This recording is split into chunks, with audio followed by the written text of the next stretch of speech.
ఇవాళ భౌతిక వాస్తవిక వాదం మీద ప్రపంచాన్ని మొత్తాన్ని కూడా కలిపిస్తుంది సబ్జెక్ట్. చాలా విశాలమైన సబ్జెక్ట్ ఇది. అయితే భౌతిక వాస్తవిక వాదం మీద మనకి ఫస్ట్ నుంచి క్లారిటీ రావాలని చెప్పాలంటే మనకి బిగ్ బ్యాంగ్ థియరీ చాలా అవుతుంది. ప్రతి ఒక్కరికి తెలుసుకోవాల్సిన విషయం అది. బిగ్ బ్యాంగ్ థియరీ చాలా క్లారిటీ ఇచ్చింది మనకి. 1380 కోట్ల సంవత్సరాల ముందు మిత్రులారా కొద్దిగా అలసరిపోయి ఉన్నట్టున్నారు, మిగతాది దూరం ఉన్నట్టున్నారు. అందరూ కదా మేల్కొని రిలేట్ అవుతుంటే మాకు విషయాలు కాబట్టి నేను మీకు రిక్వెస్ట్ చేస్తున్నా, మీ రెస్పాన్సే మా స్పీచ్ ఉంటుంది, లేకపోతే ఎక్కువ దొరకదు ఇంకా. Thank you very much. మీరందరూ అప్రబద్ధంగా ఉండి నేను క్వశ్చన్ చేయండి అవసరం అయితే. బిగ్ బ్యాంగ్ థియరీ గురించి మాట్లాడుకుందాం 2 నిమిషాలు. బిగ్ బ్యాంగ్ థియరీ ఇది 1380 కోట్ల సంవత్సరాలు క్రితం విశ్వ పదార్థం అంత పదార్థమే, విశ్వ పదార్థం అంటే ఫిజికల్ విశ్వ పదార్థం అంతా ఒక దగ్గర చేరి భారీ విస్ఫోటనంతో వెళ్ళిపోయింది. ఆ పేలిపోవటాన్ని బిగ్ బ్యాంగ్ అని చెప్పారు శాస్త్రవేత్తలు. ఆ బిగ్ బ్యాంగ్ తెగించి అప్పుడే ఈ ప్రోటాన్స్, న్యూట్రాన్స్ ఇవన్నీ కూడా వెలువడ్డాయి. కెమిస్ట్రీ అప్పుడే మొదలైంది, ఫిజిక్స్ కూడా అప్పుడే మొదలైంది. ఆ తర్వాత 950 కోట్ల సంవత్సరాల తర్వాత అప్పుడు పదార్థాన్ని పెట్టేటువంటి పదార్థము నక్షత్రాలుగా, గెలాక్సీలుగా ఇవన్నీ కూడా చాలా దూరంగా చేసినాయి. ఇప్పుడు మనకు దగ్గర ఉన్నటువంటి నక్షత్రం ఏంటంటే సూర్యుడు. 2వ నక్షత్రం మనం అతి దగ్గరగా ఉన్న సూర్యుడు తర్వాత 2వ నక్షత్రం ఏది? ప్రాక్సిమా సెంటారి. ఆ ప్రాక్సిమా సెంటారి మనకి ఎంత దూరంలో ఉంది? కాంతి వేగం ఎంత? పర్ సెకండ్ 3 లక్షల కిలోమీటర్లు. 3 లక్షల కిలోమీటర్ పర్ సెకండ్ వేగంతో కనుక ప్రయాణించినట్లయితే ప్రాక్సిమా సెంటారికి చేరుకోవడానికి 4.5 లక్షల సంవత్సరాలు పడుతుంది. ఆ 4.5 సంవత్సరాలు పడుతుంది. 4.5 సంవత్సరాలు పడుతుంది. ప్రాక్సిమా సెంటర్ దూరం ఉంది. కాబట్టి ఈ విశ్వం ఎంత విశాలమైందో మనం వారి వివేకందాం. అంత పెద్ద ఈ విశ్వం, యూనివర్స్ చాలా పెద్దది. వేల కోట్ల లక్షలు ఇవన్నీ కూడా చాలా నష్టాలు ఉన్నాయి. అక్కడి నుంచి వచ్చిన తర్వాత మన బిగ్ బ్యాంగ్ తర్వాత 950 కోట్ల సంవత్సరాల తర్వాత ఈ సూర్య కుటుంబము మన భూమి ఏర్పడడం జరిగింది. సూర్య కుటుంబంలో భూమి ఏర్పడడం జరిగింది. ఈ దుమ్ము ధూళి అంతా కూడా కూడి పరిణామ క్రమంలో భూమిగా ఏర్పడటం, భూమి మీద జీవం ఏర్పడటానికి 100 కోట్ల సంవత్సరాలు పెట్టింది. భూమి మీద జీవం ఏర్పడటానికి 100 కోట్ల సంవత్సరాలు పెట్టింది. కాబట్టి ఇప్పుడు భూమి వయసు 450 కోట్ల సంవత్సరాలు. అంటే 950 కోట్ల తర్వాత 450 కోట్ల సంవత్సరాల భూమి వయసు. భూమి మీద నిర్జీవ పదార్థం, జీవ పదార్థం ఏర్పడటానికి 100 కోట్ల సంవత్సరాలు పట్టింది. 100 కోట్ల సంవత్సరాలు ఎందుకు పట్టింది? ఈ భూ వాతావరణంలో హైడ్రోజన్ నిల్వలు, ఆక్సిజన్ నిల్వలు పెరగడం కోసం అంత సమయం పెట్టింది. ఈ హైడ్రోజన్ H2O ఏర్పడిన తర్వాతనే సముద్రాలు ఏర్పడ్డాయి. సముద్రంలో నుండి ఏకమైన జీవి ఏర్పడటం జరిగింది. ఆ ఏకమైన జీవుల పరిణామ క్రమంలో మనం ఒకదాంతో సార్ చెప్పారు, చేపలు ఎన్ని కోట్ల సంవత్సరాలు అయింది, చేపల తర్వాత 15 సంవత్సరాల తర్వాత జరిగింది. మానవుడిగా చిట్టుచోటుగా మనం అది ఇప్పటికి కూడా కొన్ని జీవులు పుడుతూనే ఉంటాయి. ఇప్పుడు మన బ్లడ్ ఉన్నది, బ్లడ్ కొడిపోతే దాంట్లోకి రాదా? అది కూడా క్రియేషన్ కదా, అది కూడా పుడిగే క్రియేషన్ కాదు, దాంట్లో పుడుతున్నాయి కదా సార్, నుంచి వస్తాయి గుడ్లు, కొత్త జీవులు పుడుతున్నాయి కదా దాంట్లో, జీవులు కాదు తల్లుల నుంచి బిడ్డలు వస్తాయి. Okay sir. ఆ తర్వాత చివరికి మన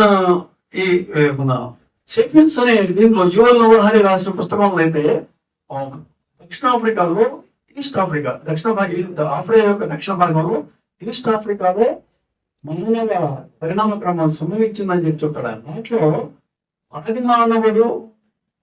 మానవుడి యొక్క ఆనవాళ్ళు తవ్వకాలలో ఎముకల్ని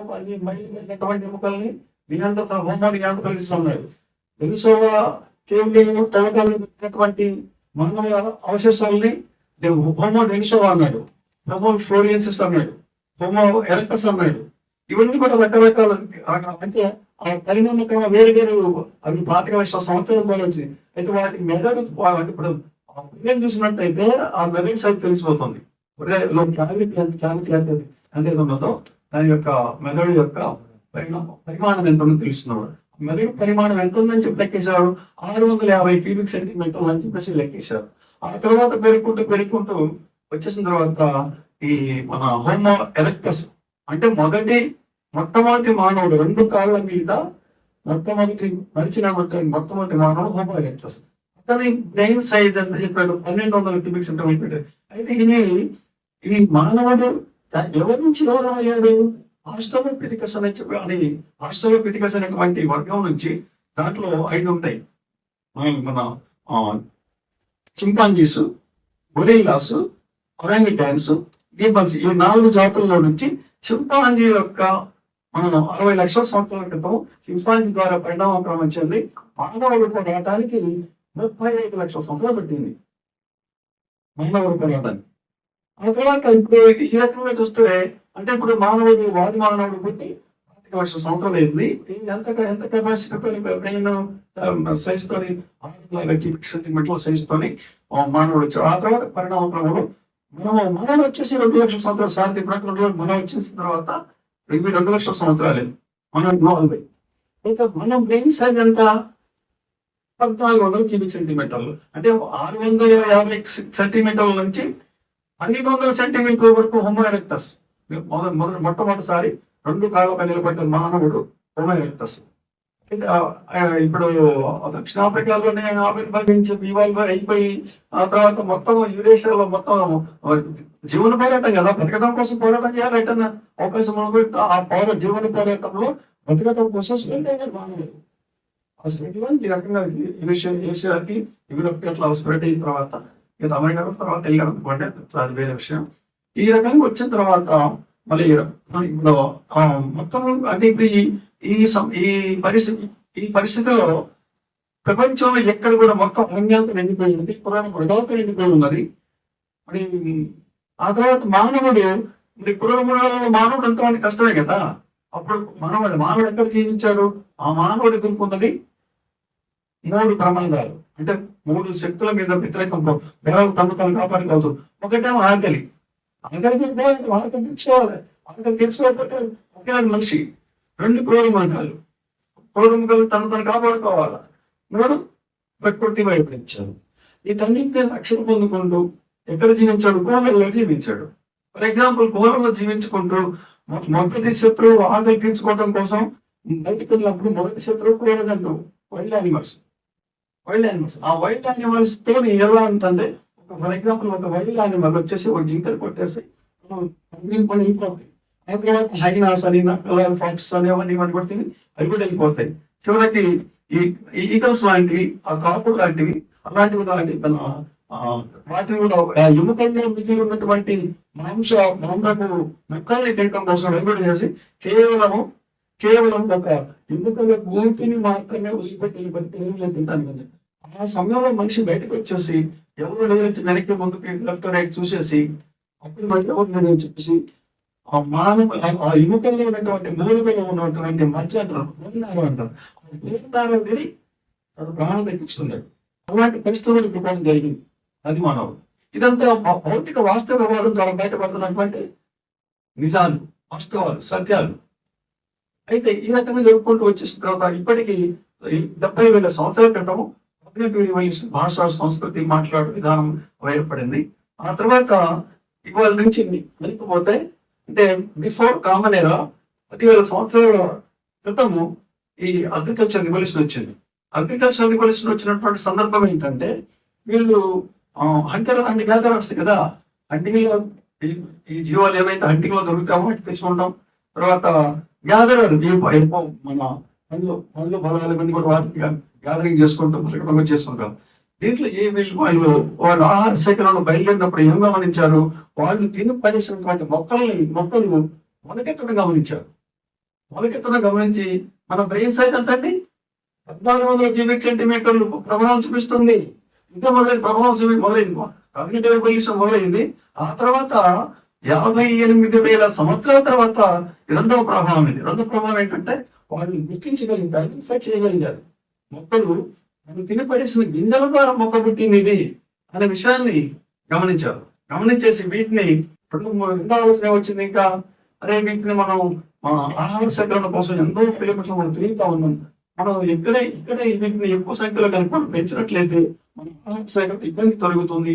కొంతమంది ఇక్కడ వాటిని అంటే మొక్కలు వేద్దాం, మనం వీటిని పెంచుదామని చెప్పి ఆలోచన వచ్చేసి కొంత భూభాగాన్ని క్లియర్ చేసేసి దాంట్లో విత్తనాలు వేసేసి మొక్కలు వేసేసి వాటి కొంతమంది కాకుండా ఉండే వాళ్ళు ఎవరు లేకపోతే వాళ్ళెవరికి ఒక అంశం చేస్తాయి కదా, కొంతని పైరుని అంశం చేస్తాయి కదా. ఆ సందర్భంగా వాళ్ళు చూసుకుంటూ ఈ సందర్భంగా ఇంకొక మార్గం వచ్చింది అక్కడ. మొదటిసారిగా మానవుడు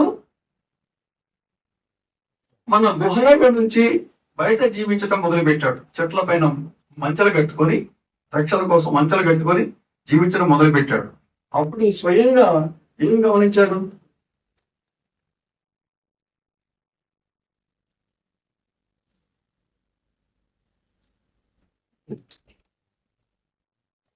థ్యాంక్ యూ.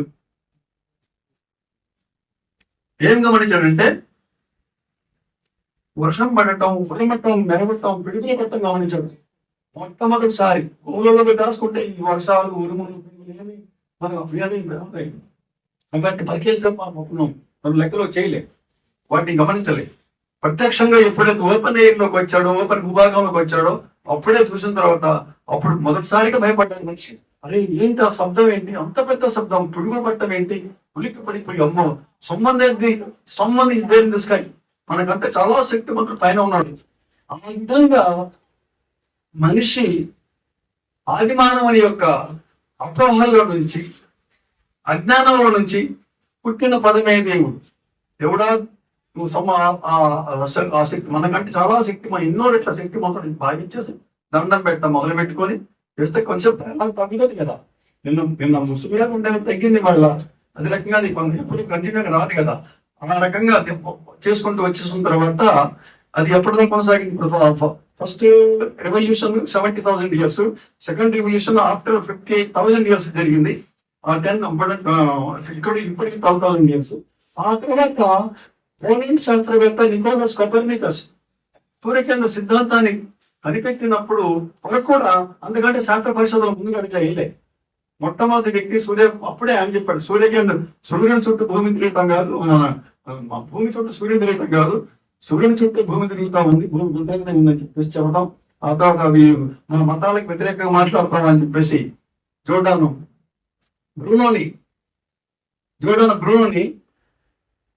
1791 సంవత్సరంలో 1789 సంవత్సరంలో అభియోగం మోపి 2 సంవత్సరాలు ఆయన మీద విచారణ జరిపి 1791 సంవత్సరంలో ఆయన చీకటి గదిలో బంధించి నువ్వు మా మతానికి వ్యతిరేకంగా చెప్తామని చెప్పేసి శిక్షించేసి 9 సంవత్సరాలు అంటే 1600 సంవత్సరం ఫిబ్రవరి 17వ తేదీన, డేట్ కూడా చెప్తున్నా నేను, ఫిబ్రవరి 17వ తేదీన చర్చ్ వాళ్ళు ఆయన్ని కాంపౌండ్ ఫ్యూరీ సెంటర్, ఎక్కడ రోమ్ నగరంలో కాంపౌండ్ ఫ్యూరీ సెంటర్ లో తలకిందులుగా వేలాడదీసి నువ్వు మా మతాన్ని కించపరిచావు, మా మతానికి వ్యతిరేకంగా మాట్లాడావు, నువ్వు చెప్పి తన క్షమాపణ కోరుకో, నీకు ప్రాణంతో పెడతాం, లేకపోతే నువ్వు సజీవ దహనం చేస్తావు అని చెప్పేసి బెదిరించేసి ఆయన్ని చేస్తే అప్పుడు ఆయన ఏమన్నాడు, ఆయన భయపడలే, నా ప్రాణం పోయినా పాతలేదు నాకు, నేను సత్యాన్ని మాత్రం చంపను, భూమి గుండ్రంగా ఉన్న మాట వాస్తవం,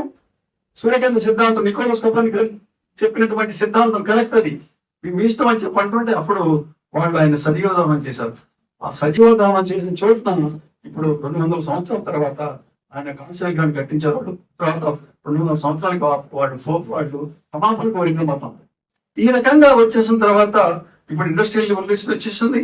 ఆ తర్వాత ఇప్పుడు మన సైంటిఫిక్ గా నడుస్తా ఉంది మనకు తెలిసిన విషయం. అయితే ఇంత చక్కగా నడుస్తున్నటువంటి మా భౌతిక వాస్తవికత ఫిజికల్ రియలిజం ఎంత నడుస్తున్నప్పుడు ఈ లోపల ఏం జరిగిందంటే ఈ మన 3000 ఈ లోపల బ్రాహ్మణిజం ఎంటర్ అయిపోయింది దీంట్లో మన ఇండియాలోకి. ఇరాన్ నుంచి, పర్షియన్ నుంచి బ్రాహ్మణిజం ఎంటర్ అయిపోయి వాళ్ళ వేదాలు, ఉపనిషత్తులు, సంహితలు, బ్రాహ్మణాలు అని చెప్పేసి చెప్పుకుంటూ అవన్నీ కూడా పుస్తక రూపం లేని మొత్తం కూడా శృతులే. అంటే పుస్తక రూపం లేని వాటిని మట్టుకొచ్చేసి వాళ్ళ బాధలను మట్టుకొచ్చి ఇండియా మీద ఇక్కడ ఉన్నటువంటి 16 గణరాజ్యాలని ఓడించేసి గుర్రాల మీద వచ్చి వాళ్ళు మన గుర్రాలు మన దేశానికి కావు, గుర్రాల మీద వచ్చేసి మన వాళ్ళు 16 గణరాజ్యాలను ఓడించేసి ఇక్కడ ఉన్నటువంటి భారత మూల వాసుల్ని ఇక్కడ మనం ఇన్ని తరాలు వెనక్కిపోయినా కానీ మనం విడిపుట్టిన వాళ్ళమే.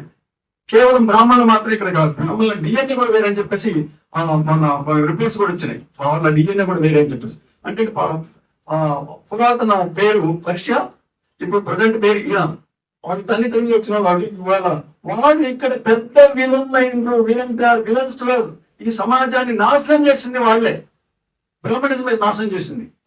లేకపోతే ఇంత భయంకరంగా ఉండేది. ఎందుకంటే వాళ్ళు నడుస్తున్న సందర్భంలో బిఫోర్ కామన్ ఎరా 543 సంవత్సరంలో బుద్ధుడు శాక్య వంశంకు సుజనం మొత్తం జరిగింది. ఆ తర్వాత వాళ్ళ కార్యక్రమం వాళ్ళ మన ఆ పరిస్థితులలో శాక్యులకి కొలియులకి ఆ జగడాంశం నీటి గొడవ రావటం, ఆ గొడవలో ఆయన యుద్ధం వద్దని భావించినందుకు వాళ్ళు అలిగిపోయి ఈయన బుద్ధుడిని బయట రావడం. ఆ తర్వాత బుద్ధుడు సరే ప్రపంచంలో దుఃఖం ఎందుకు కనుక్కుందాం అని చెప్పేసి పంచశీలని అష్టాంగ మార్గాన్ని కనుక్కోవడం. అప్పుడు బుద్ధుడు యొక్క చెప్పినటువంటి పంచశీల అష్టాంగ మార్గం ఎంత ప్రభావం చూపించింది భారతీయుల మీద. ఎంత ముందుగా వస్తాను సార్, మనకి జస్ట్ 2 నిమిషాలు బుద్ధిజమానికి అర్థం పడుతుంది. నేను అయితే ఈ రకంగా, ఎందుకంటే నా లక్ష్యం, నా ఉద్దేశం, నేను చెప్పే నా అంతరంగంలో ఉద్దేశం ఏంటంటే అసలు దొంగని పట్టుకోవాలా, ఇదంటే వాడు ఎందుకు మతాలు పుట్టి ఈ మతాలు ఇప్పుడు బుద్ధుడు పుట్టినప్పుడు ఇస్లాం లేదు ప్రపంచంలో, క్రిస్టియానిటీ కూడా లేదు. ఇస్లాం లేదు, క్రిస్టియానిటీ లేదు. బుద్ధిజం ఉన్నప్పుడు ఆ బుద్ధుని బోధనలకి ఆయన ఎన్నో త్యాగాలు చేసి, ఆయనంత త్యాగ పురుషుడు కంటి చూపుతో రాజ్యం వెళ్ళేటువంటి పరిస్థితి. అలాంటి దేన్ని మొత్తం త్యాగాలు చేసేసి మరి ఆయన పుట్టిన తర్వాత 16 సంవత్సరాల వయసులో పెళ్లి చేసుకున్నాడు. 20 సంవత్సరాల వయసులో శాక్య సంఘంలో సభ్యుడిగా అయ్యిండు. 29వ సంవత్సరాల మళ్ళీ వాళ్ళకి విభేదాలు వచ్చేసి పరిప్రాధకత్వం తీసుకోవటం కోసం బయటకు వచ్చేసాడు. 35 సంవత్సరాలు అంటే 6 సంవత్సరాలు కష్టపడి ఎన్నో కార్యాలు చేసి, ఎన్నో ఉపవాసాలు చేసి, చికిత్సలే బయట ఎముకలు గూడైపోయి అప్పుడు ఆయన జ్ఞానోదయం జరిగి అష్టాంగ మార్గం, పంచశీల అష్టాంగ మార్గం చెప్పాడు. చెప్పిన తర్వాత బిఫోర్ కామన్ 483లో అంటే 80 ఏళ్ల వయసులో చనిపోవడం జరిగింది. దాన్ని మౌర్య సామ్రాజ్యంలో మౌర్య సామ్రాజ్యం అశోక చక్రవర్తి అద్భుతమైనటువంటి ప్రచారం కల్పించాడు. 84,000 బౌద్ధారామాలని తీసుకొచ్చాడు ఆయన, ఒక్కొక్క కట్టించాడు ఆయన. మరి బుద్ధుని యొక్క బోధనల్ని పాలీ భాషలో అశోక స్తంభాల మీద చెక్కించాడు ఆయన. చాలా చాలా గొప్ప చేసిన మన బౌద్ధాన్ని ప్రచారం చేసిన వ్యక్తి. తన కూతురు సంఘమిత్రుని కొడుకు మహేంద్రుని కూడా శ్రీలంక పంపించేసి అక్కడ ప్రస్తుతాన్ని స్థాపించడం కోసం పంపించిన సందర్భం అది. ఇంకా ఈ లోపల ఇండియా మొత్తం కూడా బుద్ధిసం అయిపోయింది. ఇండియా మొత్తం ఈ విషయం మనం ఇది ఒక మైలురాయి లాగా, ఒక టర్నింగ్ పాయింట్ లాగా మనం గుర్తుపెట్టుకోవాలి దీన్ని. ఇంత గొప్పగా ఉన్నటువంటి బౌద్ధులు అందరూ హ్యాపీ. దానికి కులమతాలు లేదు. వాళ్ళు చెప్పినటువంటి ఈ చాతుర్వర్ణ వ్యవస్థ, నిచ్చెన మెట్ల వ్యవస్థ మొత్తం తుడిచిపెట్టకపోయినాయి. మళ్ళీ దాన్ని వెళ్ళి ఈ లోపల చాతుర్వర్ణ వ్యవస్థ, నిచ్చెన మెట్ల వ్యవస్థ లేకపోవటం వల్ల వాళ్ళకి కింద లేక బతకడం కోసం సైన్యంలో చేరారు. వాళ్ళు సైన్యంలో చేరి మౌర్య సామ్రాజ్య చిట్ట చివరి రాజైనటువంటి ద్రౌపదిని కొలువులో విశ్వామిత్ర సింహుడు అనేటువంటి బ్రాహ్మణుడు అంటే మన బృహత్తర వారి పేరే చెప్తున్నా 180 to 185 బిఫోర్ కామనేరా. అప్పుడు 185లో విశ్వామిత్ర సింహుడు అంచలంచలుగా ఇది సైన్యాధికారి అయి అతను చంపేస్తాడు. ఒక సమావేశంలో మాట్లాడుతూ అని వచ్చేసి ఆ బృహత్తర భార్యని చంపేస్తాడు. చంపేసి తలగా కింద పడుతుంది. అప్పుడు ఏమంటాడు, ఆ కుర్చీలో కూర్చొని, నేను ఈ యొక్క రాజ్యాన్ని, ఎందుకంటే ఇది ఇక్కడ ఇది మనందరూ భారతీయ తీసుకోవాల్సిన విషయాలు నేను చెప్తున్నా. యుద్ధం లేకుండా ఓకే సార్ అయితే పెట్టలేదు కదా. ఓకే సార్ అయితే ఇక్కడ నిమిషాలు పర్మిషన్ ఇవ్వండి. అప్పుడు ఎందుకంటే దుర్మార్గం చేసిన వాళ్ళే ఇక్కడ మన భారతీయ సమాజాన్ని మార్చింది వాళ్ళే. తప్పనిసరిగా చెప్పాలని ఉద్దేశంతో ఉన్నాను.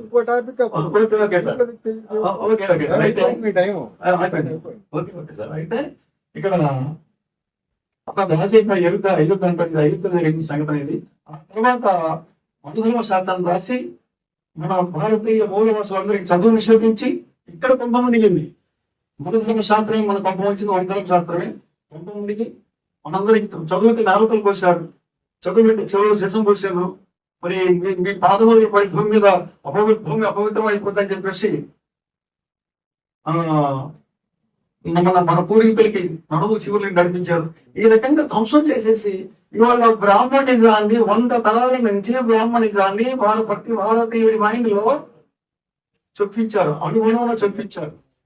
కాబట్టి ఇవాళ మనకు కావాల్సింది బ్రాహ్మణిజం కాదు, భౌతిక వాస్తవికవాదం కావాలి. మనకి భౌతిక వాస్తవికవాదాన్ని ప్రతి ఒక్కరి ఇంపార్టెన్స్ ఇచ్చి అంత అవసరం మనకి ఆ విలువ కావాలి. ఎందుకంటే మన అందరం కూడా భౌతిక వాస్తవికవాదాన్ని పాటించాలి. ఆ తర్వాత అప్పుడే మనకు కాంతిరేఖలు వస్తాయి, విజ్ఞాన కాంతిరేఖ మన దేశంలోకి వస్తాయి, మన ప్రజల జీవితాల్లో మార్పు వస్తుంది, వివక్ష తొలగిపోతుంది. తర్వాత వాళ్ళు పెట్టినటువంటి వాళ్ళు ఎన్ని అద్భుత కల్పనలు చేశారంటే ఐరావతం అన్నారు, తర్వాత రామధేను అన్నారు, కల్పవృక్షం అన్నారు, రకరకాల ప్రతి మాట పుష్ప ప్రమాణం అన్నారు. అన్ని అబద్ధాలే. భౌతిక వాస్తవిక వాళ్ళకి ఏం జన్మ పునర్జన్మ చివరికి కాలాన్ని కూడా దుర్మార్గులు ధ్వంసం చేశారు. కాలాన్ని కూడా ఏమన్నారు, సుమార్తం గిరిమార్తం యవనంగా వాహకాల వైద్యం బొందకాలం మోతం అని చెప్పేసి కాలాన్ని కూడా చేసి నరాన్ని మనకి మూఢనమ్మకాలు ఇంజెక్ట్ చేశారు. ఇవాళ మనం ఇంత కష్టపడుతున్నా కానీ ఇప్పుడు భారత హేతువాద సంఘం 1931 పుట్టింది, 95 years అవుతున్నాయి.